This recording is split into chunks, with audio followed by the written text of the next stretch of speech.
고 김대중 전 대통령이 주인공인 소설 거인의 꿈, 어떤 내용을 담고 있는지 또 어떤 메시지를 전달하고 싶으신 건지 최영태 전남대학교 명예교수께 직접 들어봅니다. 안녕하십니까? 예, 안녕하세요. 네, 거인의 꿈이란 소설을 발간을 하셨어요. 예, 예. 예, 여기서 거인의 꿈은 김대중 전 대통령을 말씀하시는 거겠죠? 예, 그렇습니다. 예, 아마 김기빈 앵커님이나 이 방송을 청취하고 계신 분들 대부분도 김대중 대통령을 위대한 인물로 이해하고 계시리라 믿습니다. 네, 그 미국의 유명 시사 잡지 뉴스위크가 있거든요. 네, 그 뉴스위크는 김대중 대통령이 서거한 직후인 2009년 기사에서 20세기 후반에 자기 조국을 극적으로 바꾼 11명의 세계적 위인을 선정을 합니다. 거기에 김대중 대통령도 포함됩니다. 예를 들어서 중국 현대화의 기수인 덩샤오핑이나 독일 통일을 이룬 헬무트 콜, 남아공 대통령 만델라 등등이 11명 속에 포함되거든요. 네. 이렇게 김대중 대통령은 세계가 인정하는 거인입니다. 또 제 마음속의 거인이기도 하고요. 네. 그래서 그 거인의 꿈이라고 이렇게 하셨는데 예. 김대중 전 대통령의 꿈이 이 소설에 들어있을 것 같습니다. 예, 그렇습니다. 네. 김대중 대통령은 어린 시절에 왕이 되고 싶은 꿈을 가졌어요. 그리고 이제 대통령이 되어서는 사람이 주인인 세상을 만들고 싶었고 또 세상을 바꾸고 싶었습니다. 그래서 그가 어린 시절부터 또 대통령이 되어서 자신의 꿈을 어떻게 가꾸고 실천해 가는지 이런 내용을 다루었습니다. 그래서 제 책은 4장으로 되어 있는데 1장부터 3장까지 김 대통령의 어린 시절부터 대통령 재임식까지의 드라마틱한 삶이고요.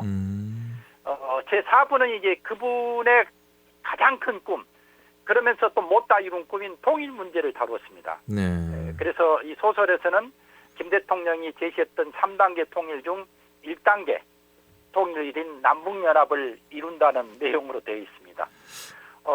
이 통일부 장관 출신이고 김 대통령과 함께 남북 문제 해결에 앞장섰던 분이 임동원 전 통일부 장관이거든요. 네. 이분이 제 책을 다 읽었다 하면서 전화를 주셔가지고 제 책의 그 4부 내용, 통일을 이룬다는 내용이 아주 그럴듯하다 그렇게 말씀해 주시더라고요. 소설이긴 하지만 거의 현실 자료를 많이 쓰셨기 때문에 평전에 가까울 것 같다는 느낌도 들기도 하고.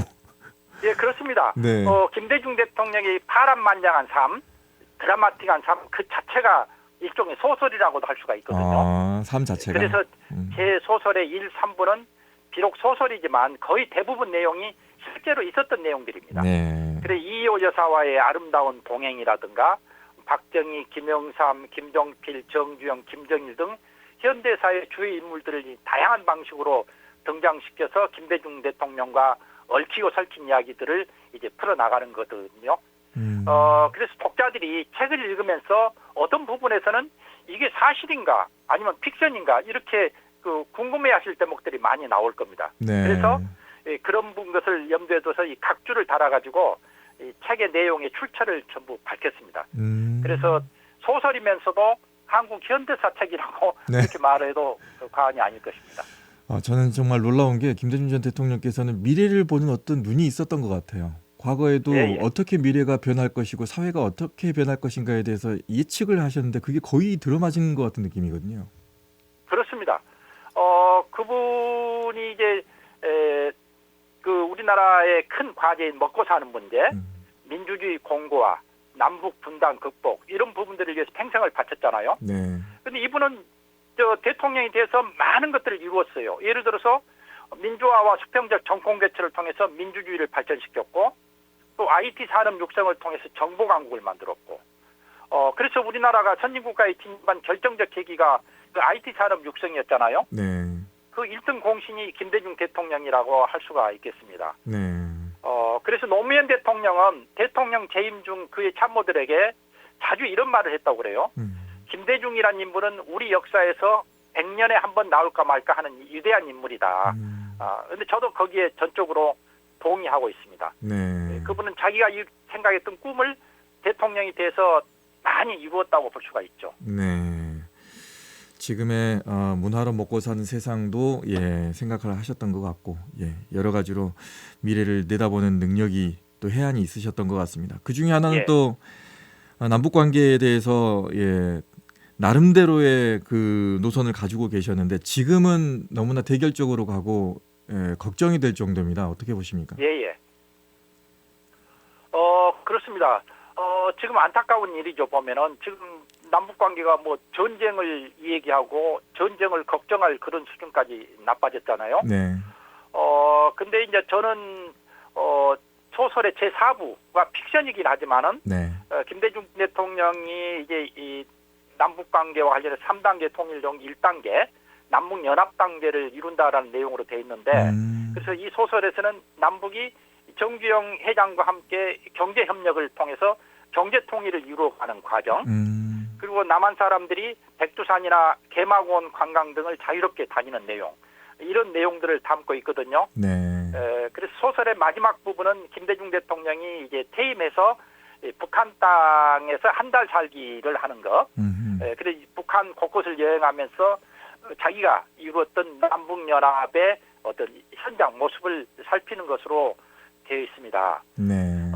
그런데 전쟁이 일어나면 남북한 모두가 폐허가 되고 맞아요. 우리는 다시 1960년대 수준의 후진국으로 전락할 수 있거든요. 네.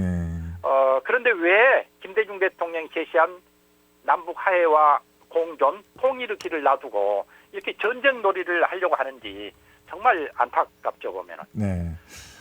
저는 이 소설을 통해서 남북 관계가 나쁜 지금과 같은 지금 같을수록 통일에 대한 희망을 잃어서는 안 된다 이렇게 생각하고 있습니다. 네.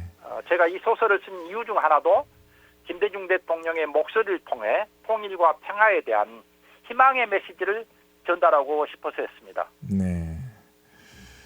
좋은 전쟁이라는 건 없습니다. 전쟁 자체는 일어나서는 안 되는 거니까요.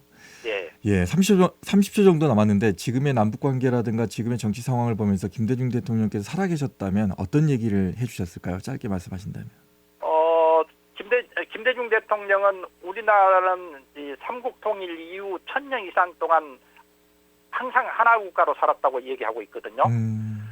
그래서 저희가 지금 전쟁놀이 직전까지 갔지만 결국 얼마 시간이 지나면은 이래서는 안 되겠구나 하면서 다시 평화 통일의 방법을 논의하게 될 겁니다. 네. 저는 그때 우리 국민 그리고 남북한 8천만 사람들이 김대중 대통령의 이 햇볕 정책 그리고 통일관을 다시 기억하면서 다시 김대중 대통령의 통일 이야기로 되돌아가자. 여기까지 듣겠습니다. 얘기하지 않을까 생각합니다. 고맙습니다.